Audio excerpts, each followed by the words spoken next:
Ano?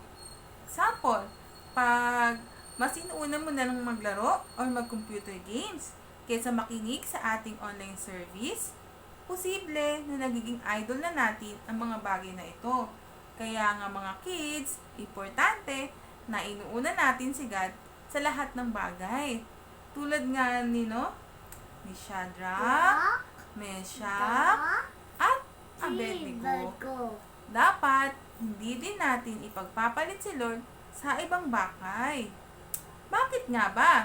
Ikaw, Sky, ano sa tingin mo? Because God will save us? Kasi po, teacher, iyan ang nangyari sa kanila sa loob ng furnace. Very good, Sky. Noong pinasok na sila sa burning furnace, nagulat si King Nebuchadnezzar dahil ilan nga lang ba sila ulit na pinasok sa furnace?